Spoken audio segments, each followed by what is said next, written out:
We're going to launch into the next segment of our program called Reflections on Sports and Race, which I know you're going to enjoy. It's my privilege now to introduce Chris Marquardt, who is a partner at Alston and Bird LLP, a prominent national law firm based right here in Atlanta. He advises clients on employment issues and litigates high-profile civil disputes. During his 20 years at the firm, Chris has represented clients across many different industries. His clients include sports franchises like the Hawks, sports leagues, colleges and universities, public corporations, and private businesses. Chris earned an undergraduate degree from Princeton University and a law degree from the Duke University School of Law. He played basketball at Princeton and received all Ivy and all academic Ivy honors on a team that won 4 Ivy League championships and had 4 trips to the NCAA tournament during his playing career. Chris is very involved in the Atlanta community and has deep interest in learning more about the complex issues of race in America. He currently serves on the board of directors of the Latin American Association, where he is its chair-elect, and where he works to advocate for just treatment of immigrant communities in the state. For the last several years, he's been giving talks to groups in Atlanta on the subject of race and white privilege.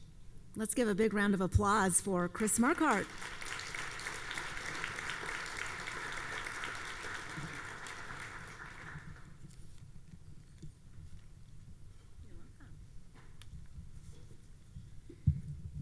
So good morning, everybody. This is a really big day for me. I can call my mom at the end of this day and tell her I finally made it to the NBA. It's huge for me. It's really big. So as you heard in the intro, I've been on a personal journey of sorts over the last several years trying to better understand the issue of race in America. And along the way, I've come to some conclusions about myself and other white folks. One of those, we as a general rule are ignorant about the realities of race in America.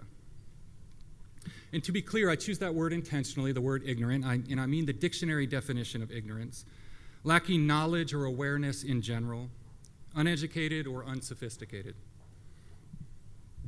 Many of us are uneducated about race because throughout most of our history in this country, we as white people have had the luxury of being uneducated about race. Another conclusion that I've reached is that we don't have enough honest conversations about race in this country. And that's why I'm so proud of the Hawks today having this annual Mosaic event and highlighting inclusive conversations. I think if we had more genuine conversations about race across racial lines, we could make more progress. And we wouldn't need events like this, and we wouldn't need athletes to be catalysts for social action. So you heard I've been giving talks like this for a while, and I always start off saying 2 things. The first is that I don't claim to have the issue of race in America figured out, right? That's a statement of the obvious, but I think it's important that I acknowledge that I get that. I think I'm deeply flawed on this issue like a lot of us are, and the best thing I can say about myself on this issue is that I'm a work in progress and I'm trying to learn. The second point I make is that I think the only constructive thing that any of us can do in conversations like this one, and perhaps the only legitimate thing that we can do in these talks, is just to speak honestly about our own experiences of race. And perhaps in doing that, some small amount of progress can be made. So with that little intro, let's get started. And James, could you cue that video?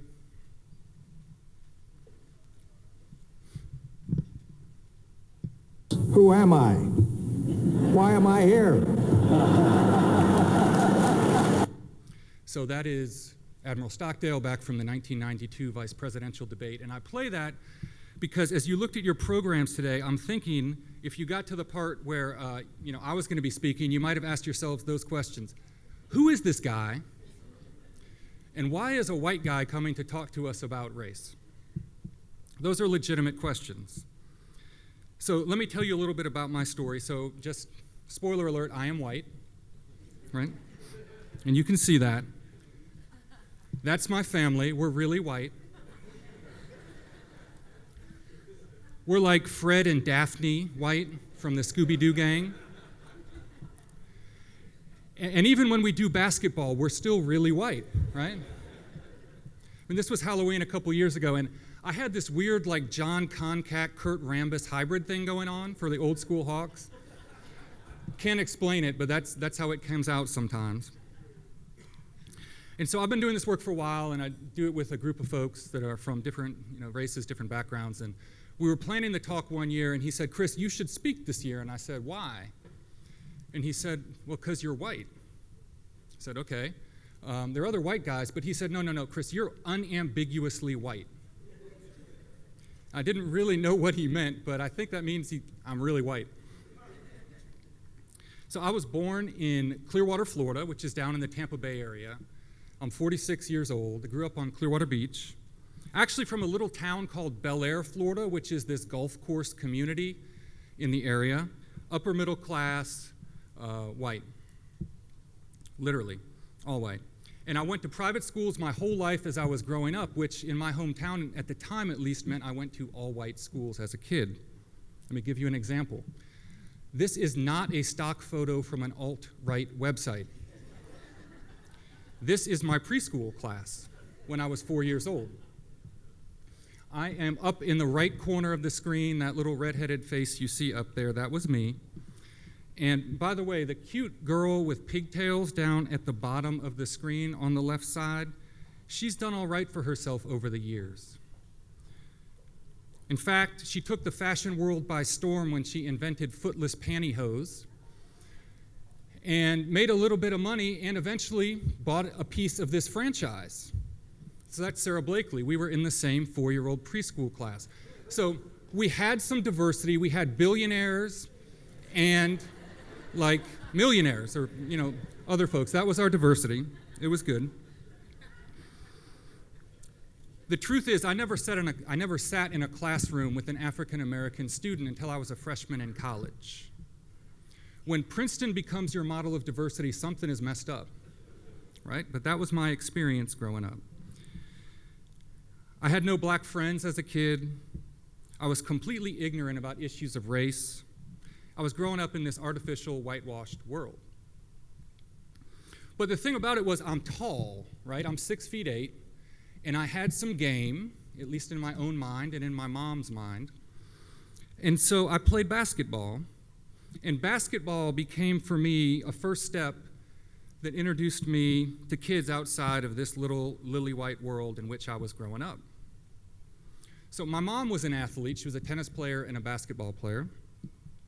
And she knew that I needed to play against better kids if I was going to improve. So in 7th grade, she signed me up for a summer league at Largo High School, one of the local schools, and it was run by a guy named Coach Rubin.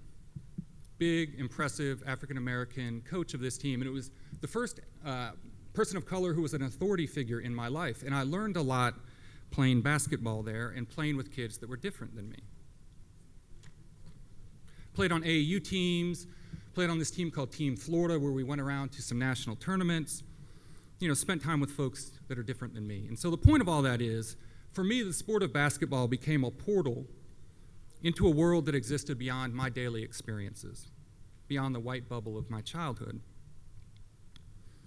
Now, I could stop right there and declare that playing on a few teams with African-American teammates magically led to racial enlightenment. But that's not the way the world works. And that's not how it worked for me. Exposure to other people doesn't automatically confer understanding. And it certainly doesn't shed racial ignorance. That can be true on sports teams, it can be true in our workplaces, in our schools, and in our neighborhoods. So most of us are here because we love sports. And sports do have a unique power to bring diverse groups of people together into one place to cheer for a common goal. Sports can provide us with heroes that we talk about breaking barriers, people like Jackie Robinson. But the fact that we can compile a multiracial sports team with a racially diverse fan base in itself obviously doesn't mean that we have achieved broad social progress. And I'm going to stick with Jackie Robinson to make my example. So last month, as part of my law firm's Black History Month activities, we invited a filmmaker named Deborah Riley Draper to speak and screen her movie called Olympic Pride, American Prejudice. If you haven't seen this movie, you can get it online. It's great. I recommend it to you.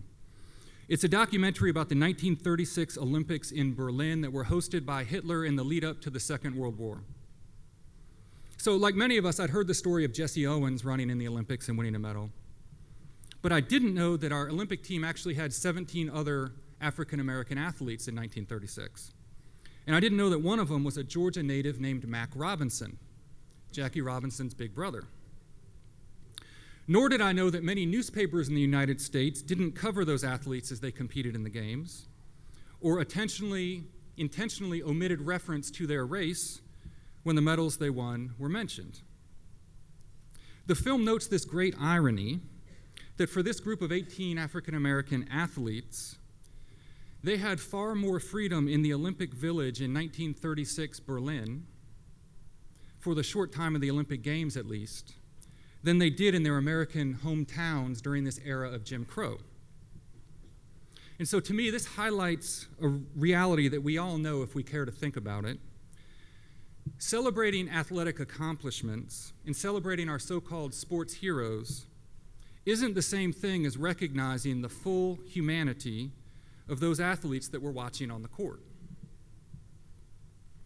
Now, as you heard in the introduction, I played basketball at Princeton. I was there from 1988 to 1992, and my coach was Pete Carrill, who's in the Hall of Fame, coached Princeton for 29 years, retired, got bored, and so went back to work in the NBA and was with the Sacramento Kings for 10 years. Some time ago, Coach Carrill wrote a book about his basketball philosophy, and it included this quote: "I think there's a relationship between athletics and life. Sports do not build character, they reveal character.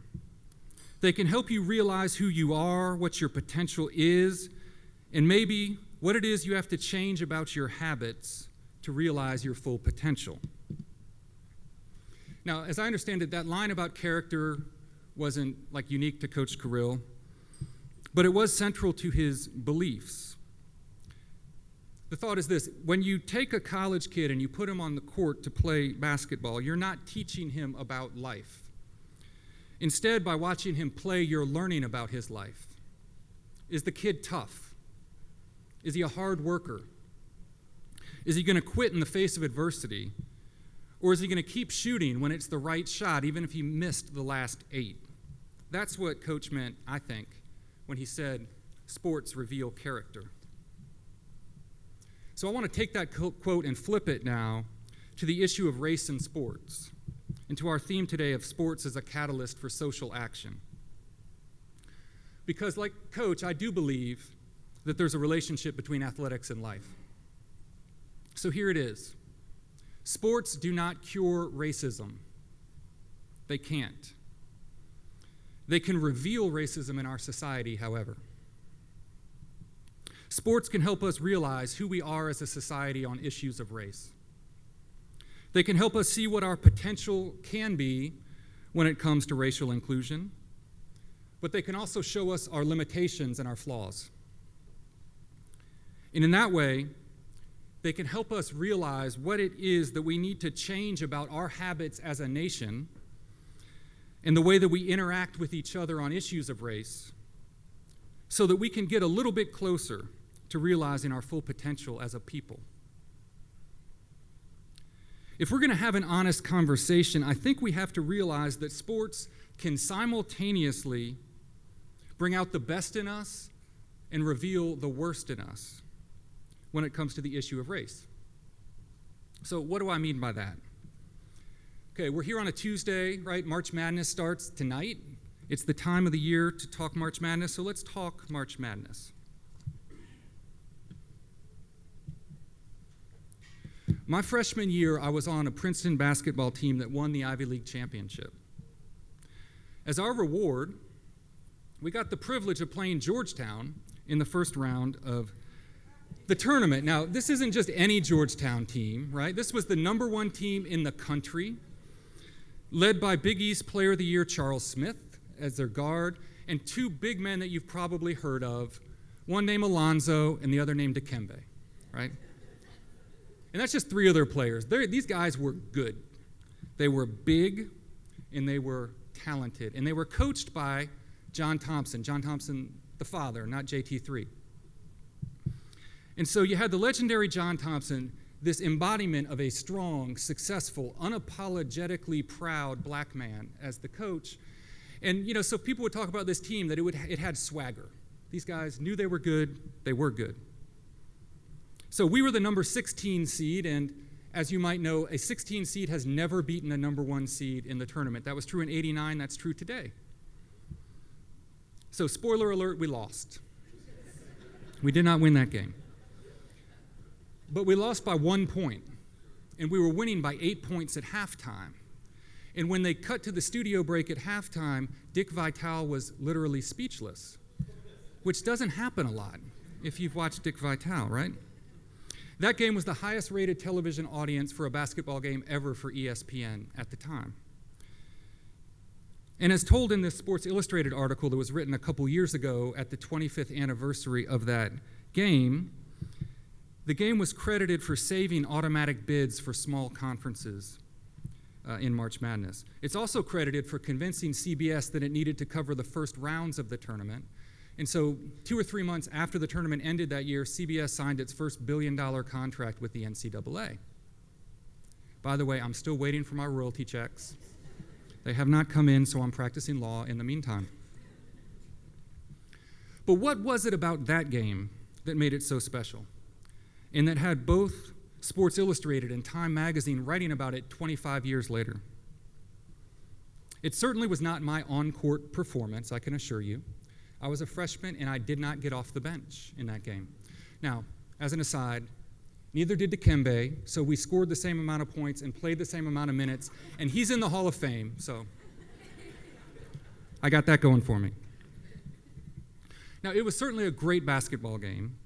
It had this drama of the Cinderella story, that David and Goliath narrative that folks like to talk about. But it also had the Hoosiers narrative. It had something to do with race, I think. See, our team was not all white, but viewers saw us that way for the most part. There were 2 African-American players, teammates of mine, but the rest of us looked like me, except not quite so good looking. The movie Hoosiers was released in 1986, and many of you might remember Hoosiers. It's the fictional retelling of a tiny Indiana high school team that got to the state tournament and won the state championship in Indiana a few years before Brown vs. Board of Education came out. So it's the story of a bunch of farm boys, and by that I mean white farm boys, who overcame the odds and won a basketball championship.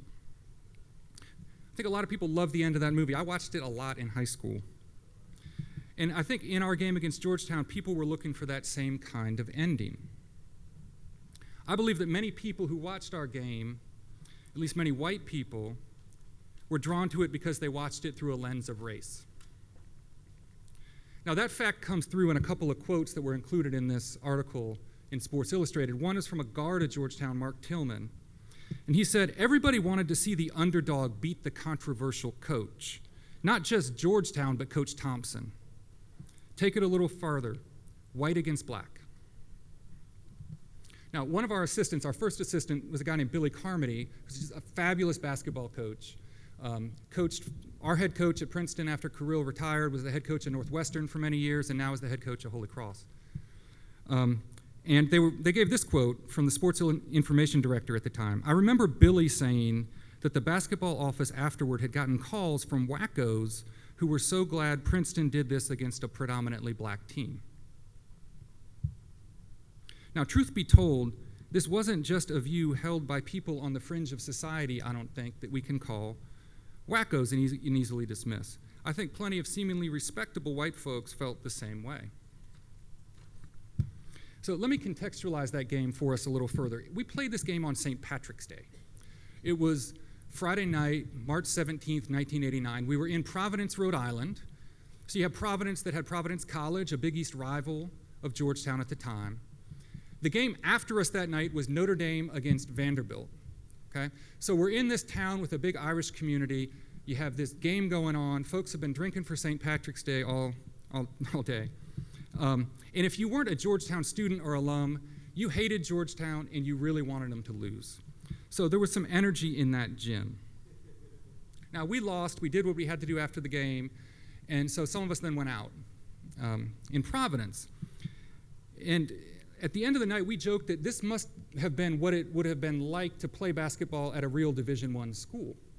Because people were like high-fiving us as we were walking through the streets and trying to buy us drinks. I was 18. Women were actually talking to us. It was crazy. We didn't know how to react to this. And the real crazy thing is this was happening after a game that we lost, right? It was nuts. So what was going on? Why were all these people in love with these Princeton kids as a result of that game? Yeah, we had some great basketball players on our team. Bobby Scrabus, who was our senior captain, would have started on Georgetown that year, and John Thompson said that. We had some great players, but certainly not everyone was in love with us because they loved the Ivy League. There are lots of reasons to dislike the Ivy League if you don't know much about it. Lots of people can criticize it for being an elite liberal establishment. Working class folks, middle class folks can certainly criticize it for the perception of having students who are rich and arrogant and elitist and so on. So when large groups of white people rally around an Ivy League team like Princeton, or for that matter, when they rally around a billionaire from Wharton, it's worth pausing a minute to think about why that might be. After that Georgetown game, I went home to Clearwater for spring break, and while I was there, of course, a lot of people were talking to me about the game. And one of the conversations sticks with me. I met an older gentleman, a white gentleman, who was very well respected in our community, and he came up to me and he shook my hand and he said, "Great game. I really wish you had beaten that black guy." Except the thing was, he didn't say black guy. He used a slur. So at least part of what was going on in that game was the white against black narrative that Mark Tillman talked about in this article. Now, I'm sure there's some of us who want to dismiss the stories I'm sharing as an anomaly, maybe as outliers, or dismiss them as a product of the times 30 years ago, something that happened way back when. I get that, but I don't agree with it. I think those must be people that have never been on social media or have never spent time reading the comment section underneath the articles that are posted on ESPN or other websites. Because that narrative, the white against black narrative, it persists. Sports can bring out the best in us. They can reveal the worst in us. At their essence, sports are about competition, teamwork, on-court meritocracy. They can elevate us. They can help us get past racism if we let them. Or they can reinforce racist beliefs. And again, I'm thinking back to the 1936 Olympic Games as an example when I say that. And to be clear, the racism that I'm talking about here is what Ta-Nehisi Coates, in his book Between the World and Me, called the need to ascribe bone-deep features to people and then humiliate, reduce, and destroy them. When we see great athletes perform on the court in the NBA and other professional leagues, do we only appreciate their physical skills and their on-court talents? Or do we view them as being capable of more than that? This is part of what we heard in the panel that just ended. When athletes have the courage to take a controversial stand, how do we react to that? Do we mock them for it? Do we reflexively dismiss their views? Do we say that they should stick to what they know as if all they know is how to bounce a ball? Or do we acknowledge that through their life experience or through their education or through their upbringing, they might actually have something to say that's worth listening to, something that we can learn from? What are those bone-deep features that we attribute to our sports heroes, and by extension to other people from their communities? And what do those things say about us as a society? These are a lot of hard questions that are in my mind. So I started off by sharing my belief that many of us are ignorant about issues of race. We don't often want to understand it. We don't want to take a nuanced and sophisticated view of these issues or what sports can tell us about the hard work that we all still have to do. Sports can introduce us to people that we don't know on an intimate level. They can bring us into contact with people that are different than us. They can expose us to athletes of different races or different religions. But as I said earlier, mere exposure to other people doesn't automatically confer understanding. The mere fact that I played on some AAU basketball teams with some African American players 30 years ago obviously didn't give me a full understanding of their daily experiences as black teenagers in America. It didn't force me to acknowledge that my experiences were different because of race, both on the court and off the court. It didn't force me to acknowledge the reality of this thing that we call white privilege. And for me, at least, that came years later. The long story of how I got started on this journey is another talk, and I'm not going to bore you with its details today. To be clear, I still think I have plenty of work to do. But in short, some of the keys for me have included the following things. I've been making a conscious effort to talk to other people about race. And when I say other people, I mean people of color, people who are different than me. And in those talks, I try to do a whole lot more listening than talking. I've been inviting people who don't look like me into my home and accepting invitations into their homes so that we can break bread together and we can talk and we can learn from one another. And it's really involved having some humility to accept the obvious truth that I might not know what the heck I'm talking about when it comes to race in America. Returning to today's theme, sports can be a catalyst for social action. They can allow us to enter into relationships, even from a distance, with people from different backgrounds.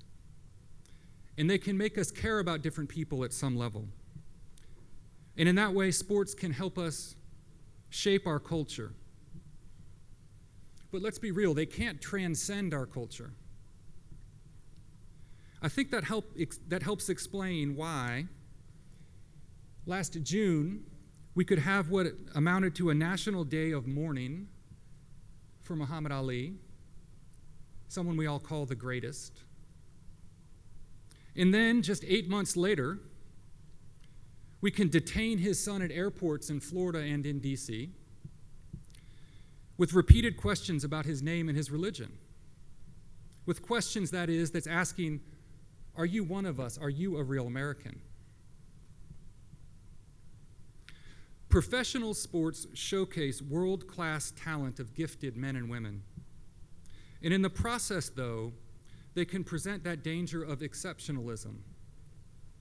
They can allow us to think that somehow our sports heroes are fundamentally different from the families or the communities that produced them. They can allow us to proclaim that we love Muhammad Ali while calling for a ban on Muslims from this country, and interrogating his son because he shares his father's name.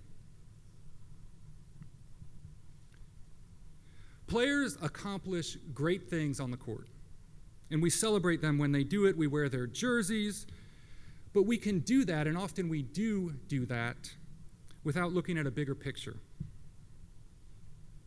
Now, I'm not saying this to be a pessimist. I'm saying it to try and encourage an honest dialogue today in this room, knowing that we all love sports. Sports can be a catalyst for social action, as our panelists are reminding us, but that does not happen by accident. It happens when athletes stand up and make it happen. Athletes can make change happen by bringing awareness to issues, and they do so because we care about them, and we really care about their ability to help us win, because we respect their strength. But athletes and their willingness to engage in social action and conversation, it takes courage, and it has consequences. We heard about that earlier from Mahmoud. We know that athletes are often criticized and can even be reviled by some people when they enter into this arena and do this work. And in my view, their willingness to do that should be highly respected by all of us. It takes owners, leaders like we have here with the Hawks, with Steve Koonin and his team, to stand with them and to stand behind them when athletes decide to take a stand for change. But ultimately, I think it takes us, average, ordinary people. And particularly, I think it takes people in the dominant social groups, whether we're defining that to mean by race or by religion or otherwise, to respect the struggle and to acknowledge the full humanity of other people, as exemplified by the lives of these talented athletes, whose athletic talent gives them a platform to speak, if they choose to do so, about the struggles and the conditions that exist in parts of our society that many of us might ignore. Dr. King taught us that time is neutral and reminded us that human progress never rolls in on the wheels of inevitability. Progress takes hard work and commitment over an extended period of time.